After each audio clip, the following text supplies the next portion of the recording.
Hello, and welcome. In this chapter, we will discuss a comprehensive practical case study on IFRS 9 or BFRS 9 implementation for a bank. In the earlier chapters, we discussed the main concepts of IFRS 9, including classification and measurement, expected credit loss, PD, LGD, EAD, data requirements, governance, disclosures, implementation roadmap, common challenges, and practical templates. Now we will bring all those topics together in one complete example. The purpose of this chapter is to show how a bank may apply IFRS 9 from beginning to end. We will cover financial asset classification, business model assessment, SPPI test, loan portfolio segmentation, stage classification, borrower-level ECL calculation, portfolio-level ECL calculation, forward-looking scenario analysis, management overlay, ECL movement, general ledger reconciliation, regulatory provision reconciliation, disclosure, audit review, and board reporting. This chapter is very important because IFRS 9 is not only about knowing the theory. It is about applying the theory to real banking data. For this case study, we will use a sample bank named ABC Bank Limited. All amounts and assumptions used in this chapter are illustrative. In real implementation, a bank should use its own actual borrower data, loan portfolio information, historical default records, collateral details, recovery experience, macroeconomic assumptions, and approved IFRS 9 methodology. By the end of this video, you should be able to understand how the full IFRS 9 process works in practice. Let us begin with the background of the case study. ABC Bank Limited is a scheduled commercial bank operating in Bangladesh. The bank has 80 branches. It has a corporate banking division, SME banking division, retail banking division, agriculture finance unit, credit card portfolio, and treasury investment portfolio. It also has a finance and accounts department, credit risk management department, internal audit department, recovery and legal department, IT department, board audit committee, and risk management committee. ABC Bank is preparing its financial statements for the year ended 31 December 2027. The bank has implemented BFRS 9 and is required to calculate expected credit loss on its financial assets. The management wants to prepare a complete working paper file for audit review, board reporting, and financial statement disclosure. The key question for management is, what should be the total ECL allowance at the reporting date? To answer this question, ABC Bank needs to go through several steps. First, it needs to classify financial assets. Second, it needs to identify which assets are subject to ECL. Third, it needs to divide loan exposures into appropriate portfolios. Fourth, it needs to classify loans into Stage 1, Stage 2, and Stage 3. Fifth, it needs to determine PD, LGD, and EAD. Finally, it needs to calculate ECL, review assumptions, prepare disclosures, and report to the board. At 31 December 2027, ABC Bank has several types of financial assets. Loans and advances to customers amount to BDT 100 million. Balances with other banks amount to BDT 80 million. Government treasury bonds amount to BDT 12 million. Trading securities amount to BDT 3,500 million. Derivative financial assets amount to BDT 500 million. Staff loans amount to BDT 30 million. Loan commitments and guarantees amount to BDT 10 million. So, The total financial assets and credit exposures considered in this case study amount to BDT 137.0 million. Now let us understand the measurement basis. Loans and advances to customers are measured at amortized cost. Balances with other banks are also measured at amortized cost. Staff loans are measured at amortized cost. Government treasury bonds are measured at fair value through other comprehensive income, or FLOF-OCI. Trading securities are measured at fair value through profit or loss, or FVTP-L. Derivatives are also measured at VTP. Loan commitments and guarantees are off-balance sheet exposures, but they still create credit risk. Therefore, they are subject to ECL assessment. The most important point is that the biggest IFRS 9 impact usually comes from loans and advances, because this is the largest financial asset of the bank. Therefore, in this case study, our main focus will be on loans and advances of BDT 100.0 million. Under IFRS 9, classification and measurement of financial assets depends mainly on two tests. The first test is the business model test. The second test is the SPPI test.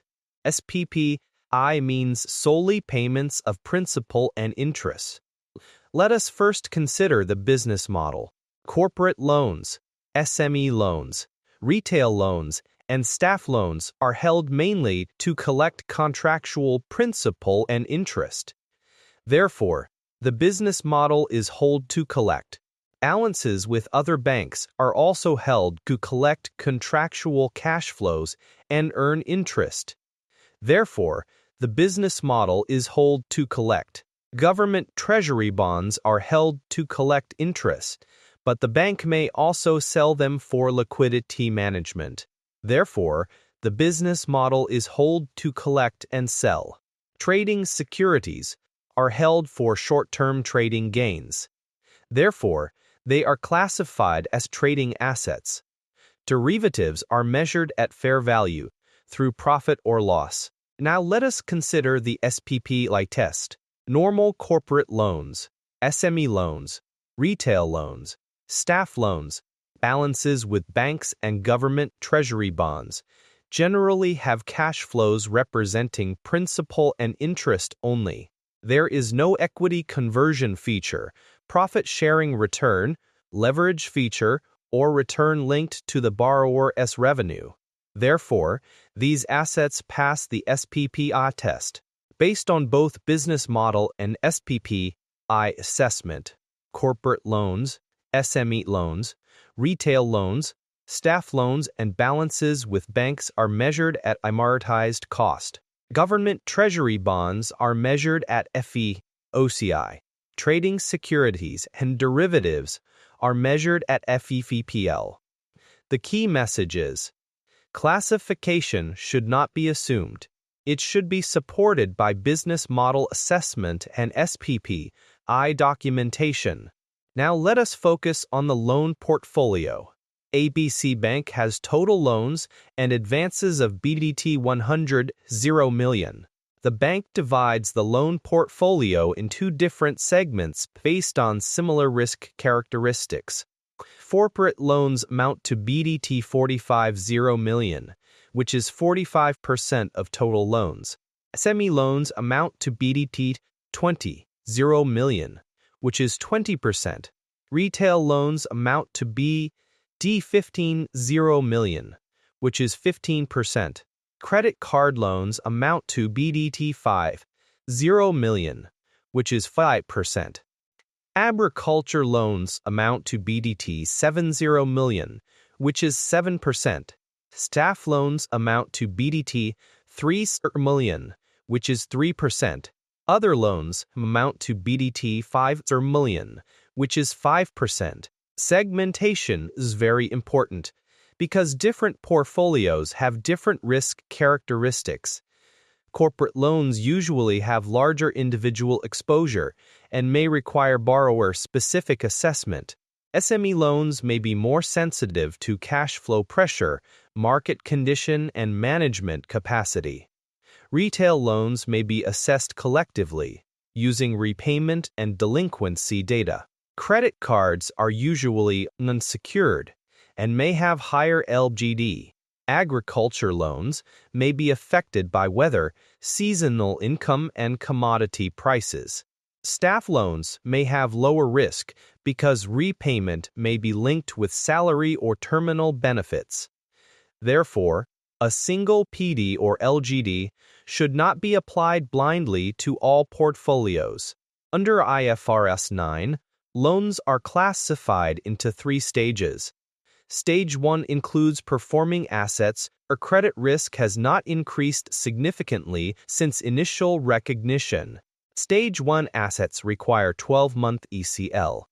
Stage 2 includes assets where credit risk has increased significantly since initial recognition, but the assets are not credit impaired. Stage 2 assets require lifetime ECL.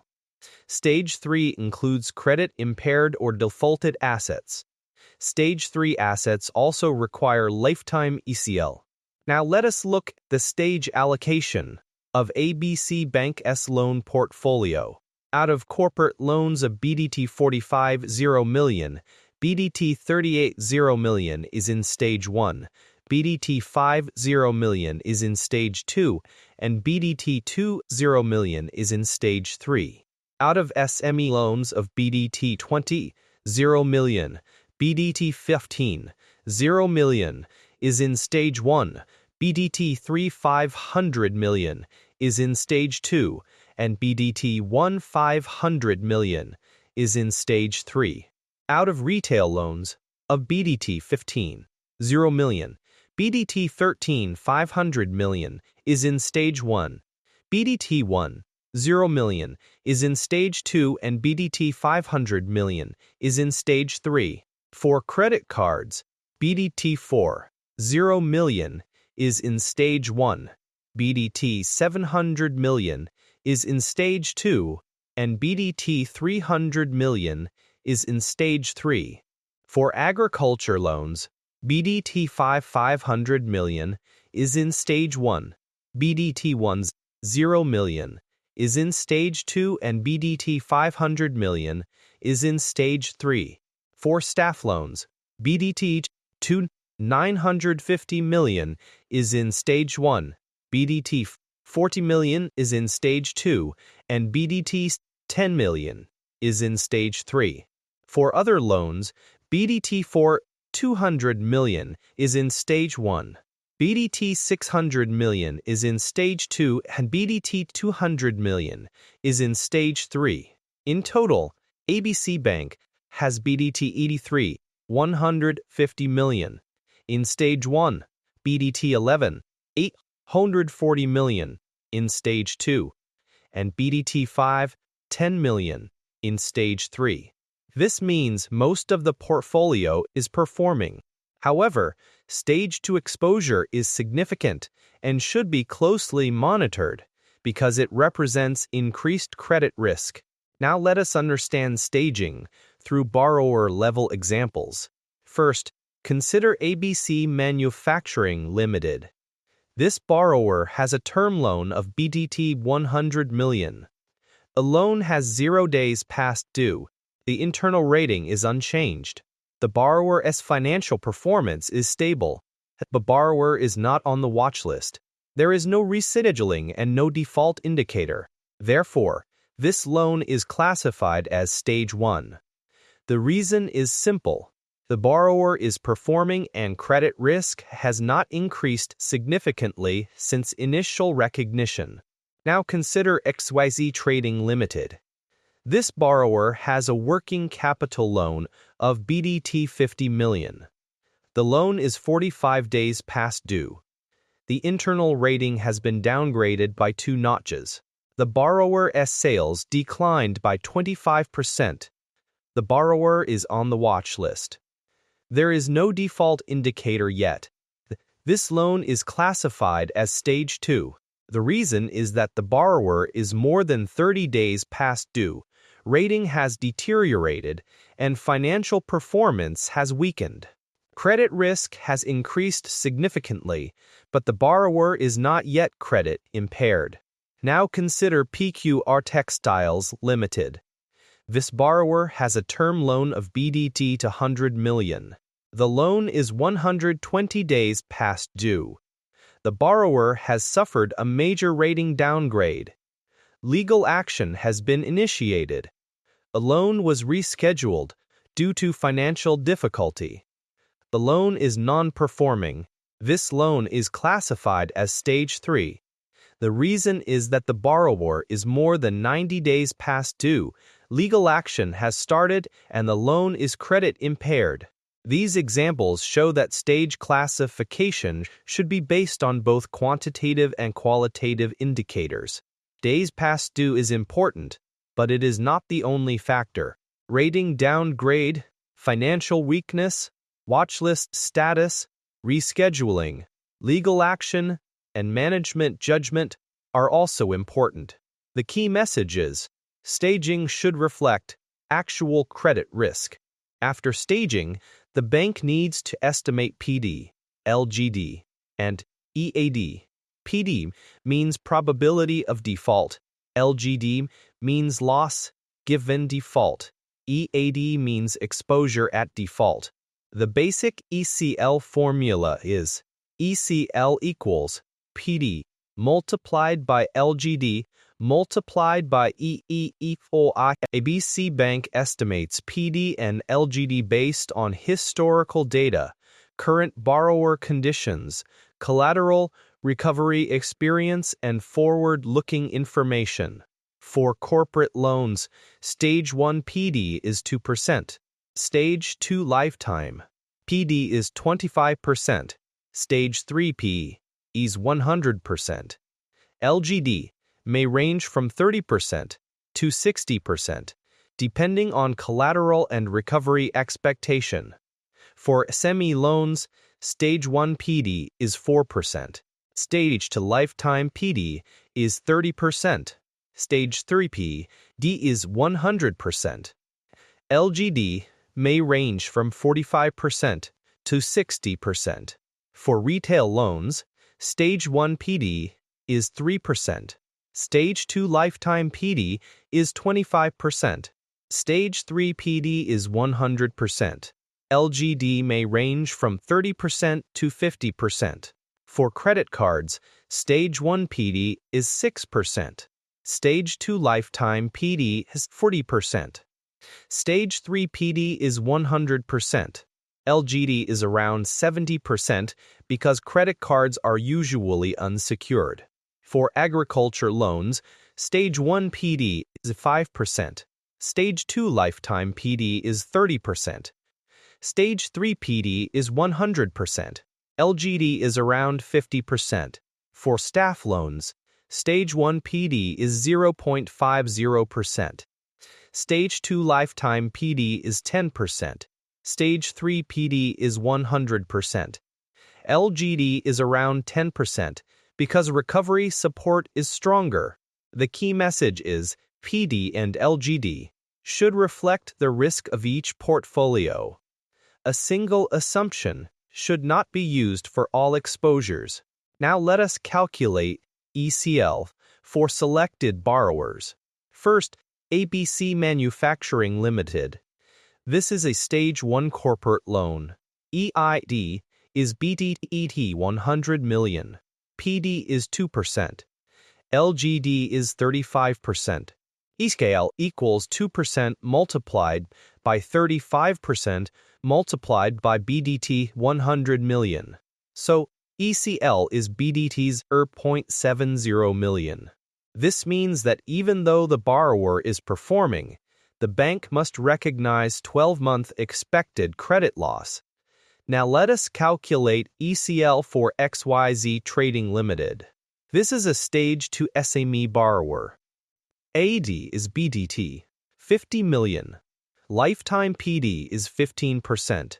LGD is 45%.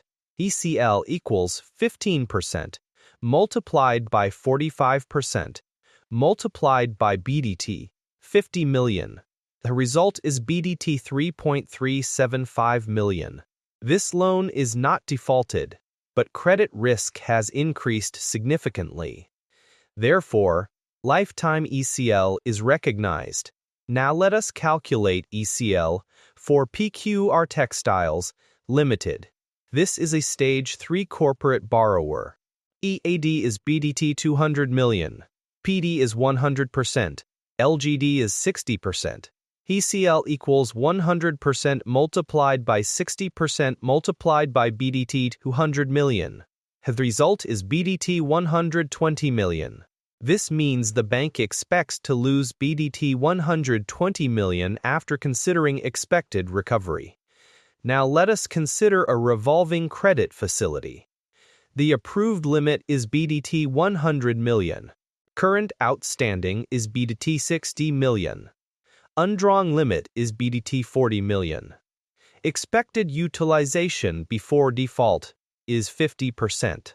Expected additional drawing is BDT 40 million, multiplied by 50%, equal to BDT 20 million. Therefore, EAD is BDT 60 million plus BDT 20 million, equal to BDT 80 million. Assume PD is 10% and LGD is 45%. ECL equals 10% multiplied by 45% multiplied by BDT 80 million. The result is BDT 3.60 million. This example shows that for revolving facilities, EAD may be higher than current outstanding balance. The key message is borrower-level calculation helps us understand how PD, LGD, and EAD work together. After calculating borrower-level ECL, ABC Bank prepares portfolio-wise ECL. Corporate loans have Stage 1 ECL of BDT 380 million, Stage 2 ECL of BDT 250 million, and Stage 3 ECL of BDT 200 million. Total corporate ECL is BDT 830 million. SME loans have Stage 1 ECL of BDT 300 million, Stage 2 ECL of BDT 150 million, and Stage 3 ECL of BDT 900 million. Total SME ECL is BDT 250 million. Retail loans have total ECL of BDT 635 million. Credit cards have total ECL of BDT 580 million. Agriculture loans have total ECL of BDT 660 million.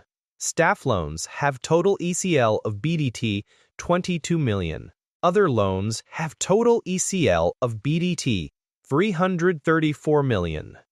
The total ECL allowance of ABC Bank is BDT 711 million. Out of this, Stage 1 ECL is BDT 184 million. Stage 2 ECL is at BDT 214 million. Stage 3 ECL is BDT 913 million. This result is important. Although Stage 1 exposure is the largest, Stage 2 and Stage 3 ECL are higher because credit risk is greater and lifetime ECL is used. The key message is, the amount of exposure is important, but the stage and risk level are even more important for ECL. Now let us understand coverage ratio.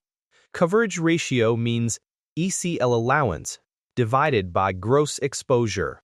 For corporate loans, gross exposure is BDT 450 million and ECL is BDT 830 million. Coverage ratio is 6.29%. For SME loans, exposure is BDT 20 million and ECL is BDT 250 million. Coverage ratio is 11.25%. For retail loans, coverage ratio is 4.23%. For credit cards, coverage ratio is 11.6%. For agriculture loans, coverage ratio is 9.43%. For staff loans, coverage ratio is only 0.73%. Overall coverage ratio is 7.31%. Now let us interpret this. Credit cards and SME loans have higher coverage ratios because they carry higher credit risk and weaker recovery prospects. Credit cards are often unsecured, so LGD is high. SME loans may have weaker cash flows and less formal financial information. Staff loans have lower coverage because recovery may be supported by salary or employee benefits.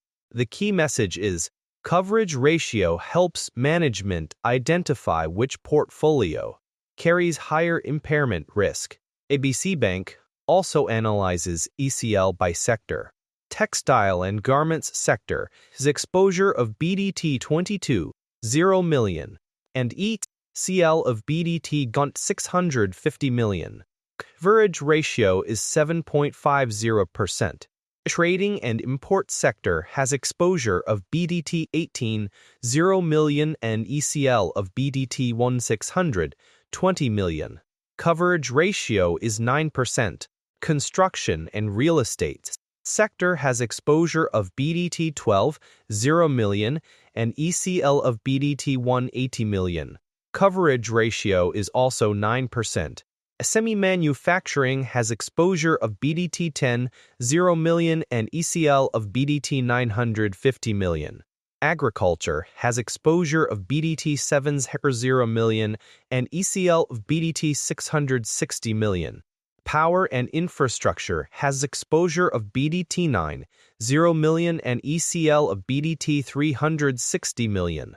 From this analysis, management sees the textile and garments, trading and import, and construction and real estate are key risk sectors.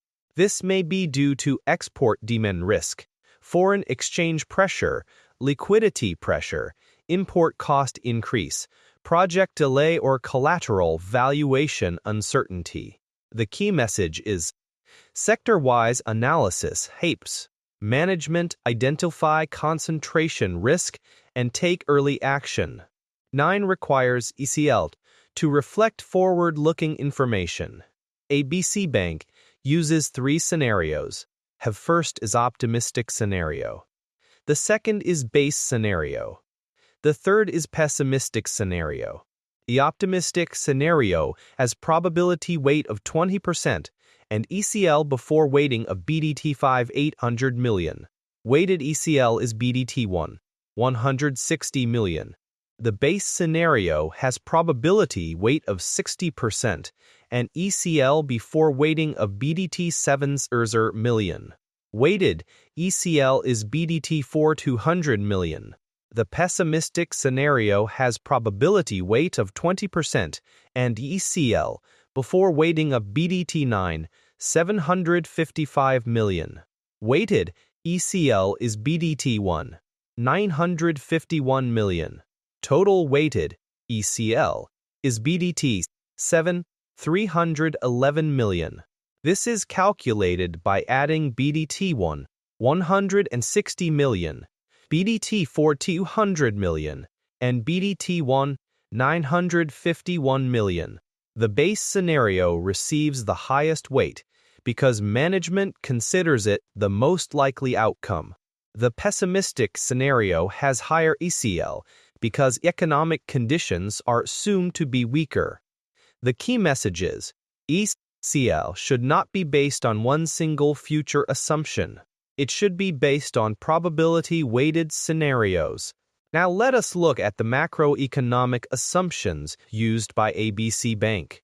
In the optimistic scenario, GDP growth is 6.8%, inflation is 6.5%, average lending rate is 9%, exchange rate is BDT 112 per US dollar, export growth is 8%, and real estate price growth is 5%.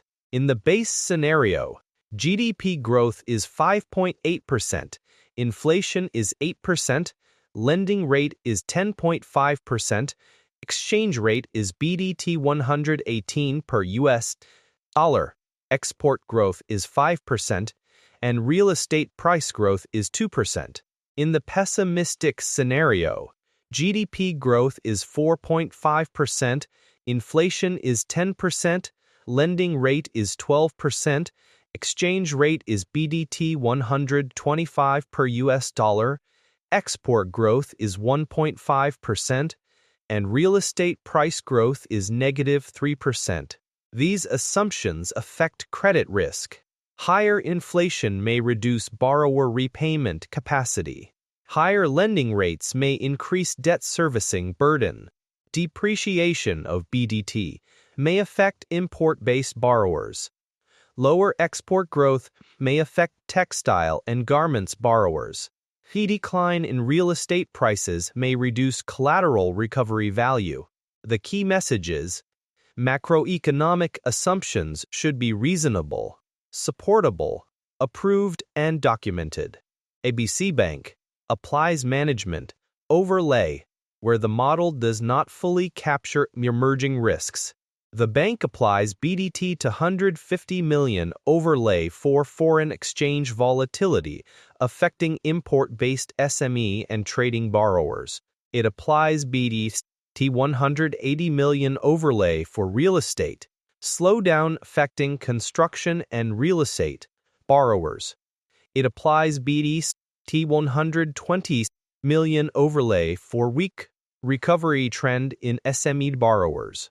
It applies BDT 75 million overlay for data limitation in agriculture loans. Total management overlay is BDT 625 million. This overlay is included in the total ECL allowance of BDT 311 million. Now let us understand why an overlay is needed. A model may be based on historical data, but some emerging risks may not be fully captured in historical data. For example, sudden foreign exchange volatility may create new repayment stress for import-based borrowers. If the model does not fully capture this stress, management may apply an additional overlay. However, the overlay must be supported by evidence. The bank should prepare an overlay memo explaining the affected portfolio, reason for overlay, calculation basis, supporting evidence, approval authority, and review date. The key message is, management overlay should be evidence-based, not arbitrary. Now let us review movement in ECL allowance.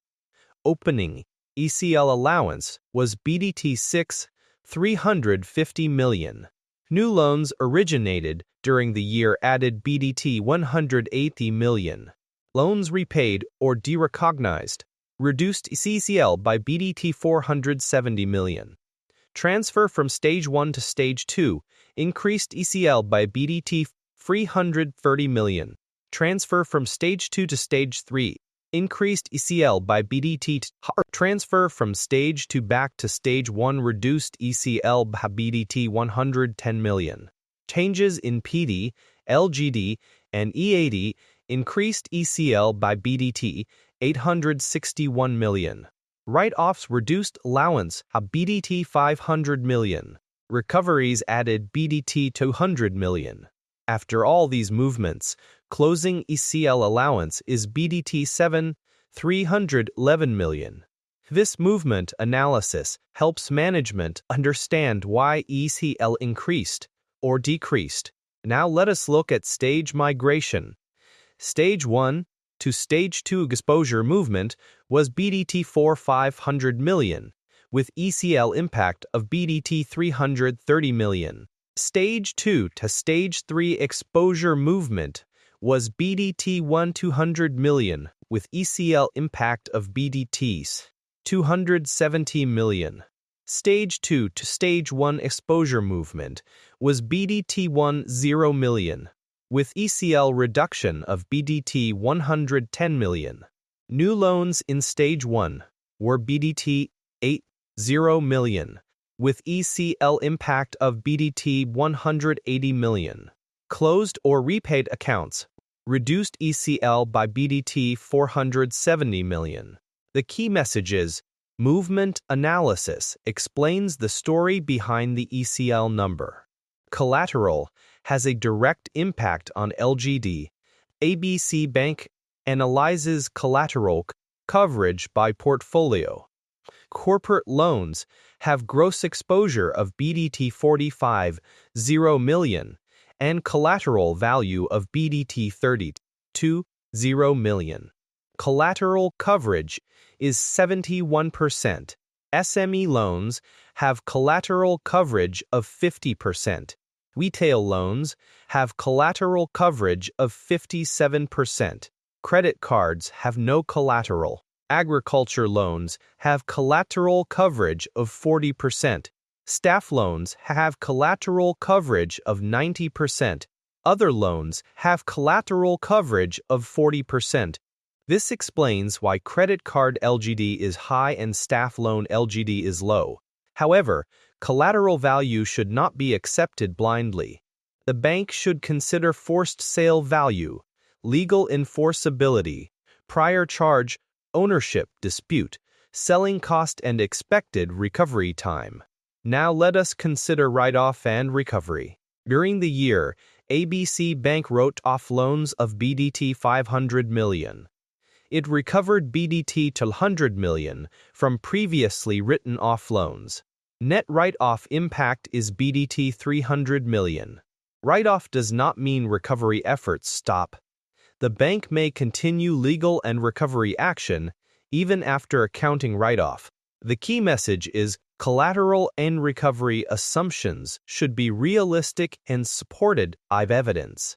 Now let us discuss reconciliation. First, ECL to General Ledger reconciliation. ABC Bank's ECL model output is BDT 7,311 million. The ECL allowance in the General Ledger before adjustment is BDT 6,950 million. The difference is BDT 361 million. Therefore, an additional impairment journal is required. The journal entry is debit impairment loss expense BDT 361 million. Credit ECL allowance BDT 361 million.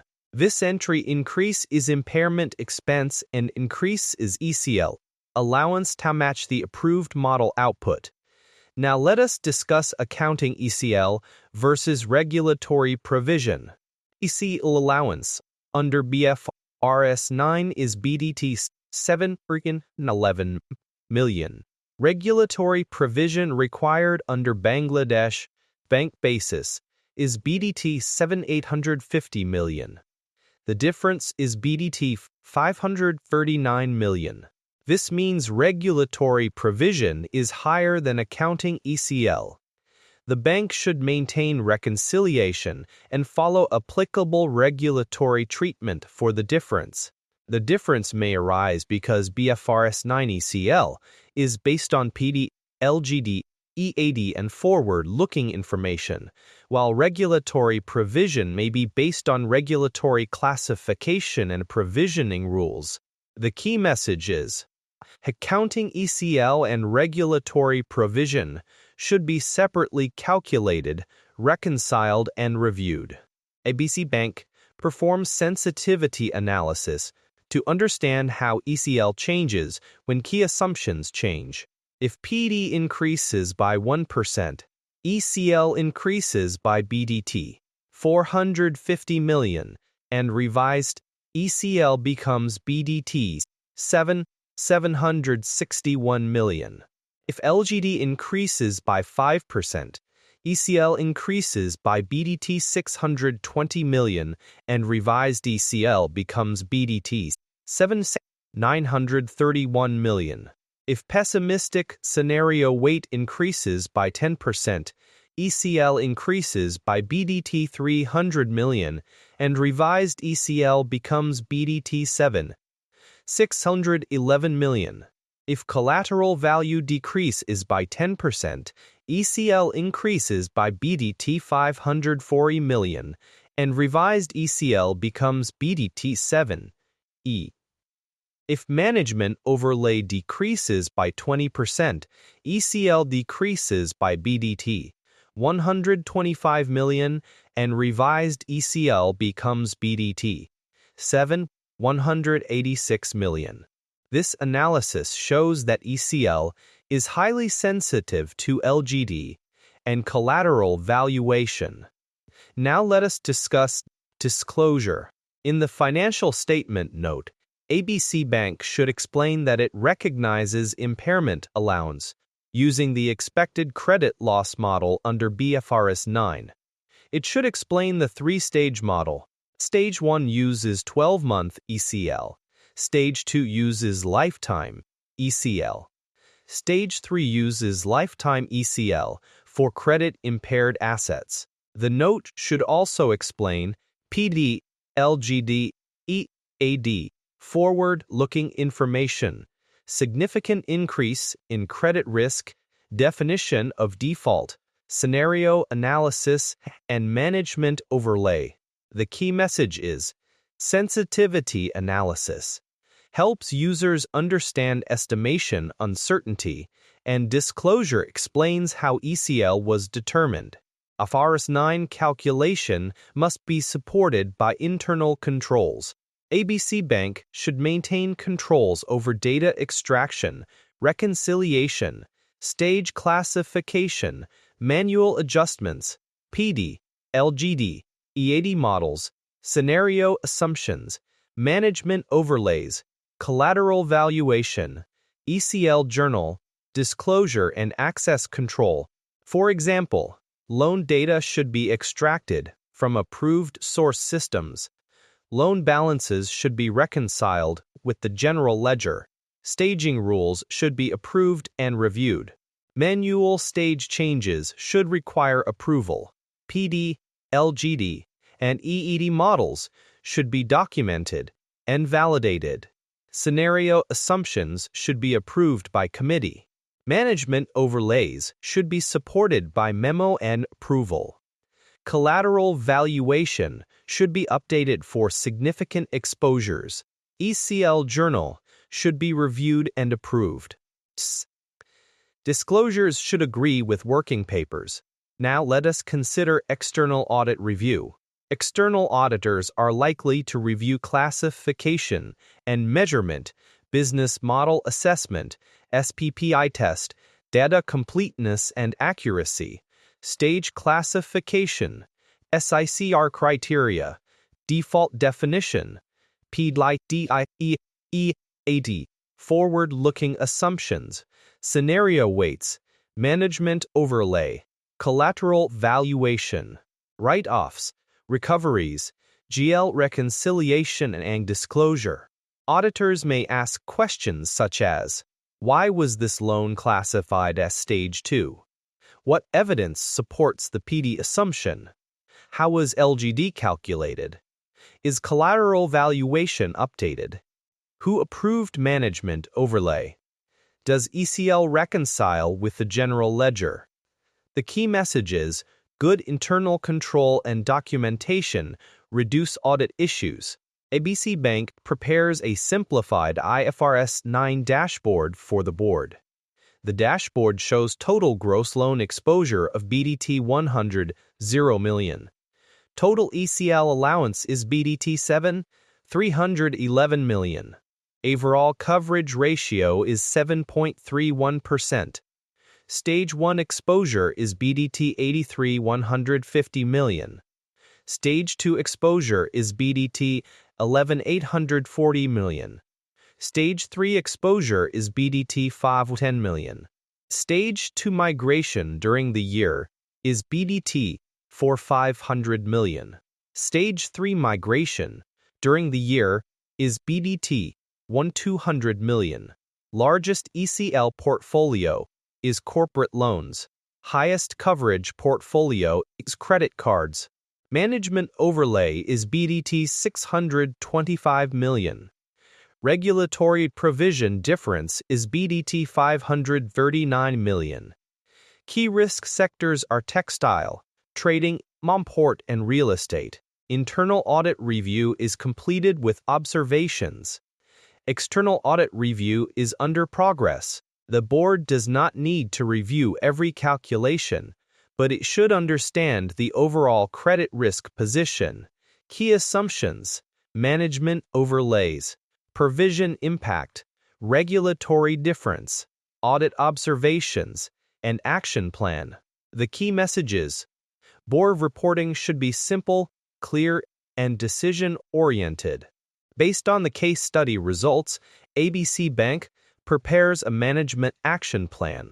For high stage to migration, management decides to review early warning indicators and borrower monitoring every quarter. For high SME CL, management decides to review SME credit policy and recovery strategy within 3 months. For collateral valuation gaps, credit administration will update valuation for significant Stage 2 and Stage 3 accounts within 6 months. For recovery data weakness, recovery and IT departments will develop a recovery database linked with loan accounts within 6 months. For management overlay documentation, risk and finance departments will improve the overlay memo and approval process immediately. For manual ECL process, IT and finance will work towards system automation within 12 months. For regulatory provision difference, finance and regulatory reporting departments will maintain reconciliation every quarter. For staff training needs, HR, finance, and risk will conduct refresher IFRS 9 training within 3 months. This shows that IFRS 9 should not end with calculation. It should lead to better monitoring, stronger recovery, better documentation, and improved governance. The key messages: ECL results should drive management action. Let us now summarize the full case study. ABC Bank has total loan portfolio BDT 100 million. Based on IFRS 9 methodology, total ECL allowance is BDT 7,311 million. The overall coverage ratio is 7.31%. The largest exposure is corporate loans, but the higher risk portfolios include SME loans, credit cards, agriculture loans, and certain sectors such as trading, import, and real estate. Stage 2 exposure is significant and requires close monitoring. Stage 3 exposure requires strong recovery action and updated collateral assessment. Forward-looking information and management overlays play an important role in reflecting emerging risks such as foreign exchange volatility, real estate slowdown, weak recovery trends, and data limitations. The case study demonstrates that IFRS 9 implementation is not only a mathematical exercise, it requires business model assessment, SPP, testing, stage classification, PD, LGD, E80, scenario analysis, management judgment, reconciliation, disclosure, audit readiness, and board reporting.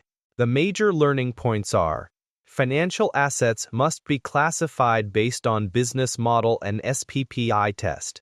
Stage 1 assets require 12-month ECL. Stage 2 and Stage 3 assets require lifetime ECL. PD, LGD, and ELD are the core components of ECL. Revolving facilities require special EAD consideration. Collateral affects LGD, but must be based on recoverable value. Forward-looking scenarios are necessary. Management overlays must be evidence-based. ECL should be reconciled with the general ledger. Accounting ECL should be reconciled with regulatory provision. Disclosures must be supported by working papers. Auditors will focus on data, models, assumptions, and controls. Board reporting should be clear and decision-oriented. The final message is: IFRS 9, BFRS 9 should not be treated as a year-end accounting calculation only. It should be embedded into regular credit risk management, finance reporting, internal control and governance processes. A bank that maintains reliable data, practical models, clear policies, strong governance, and proper documentation will be better prepared for audit, regulatory review, and management decision-making. Thank you for watching.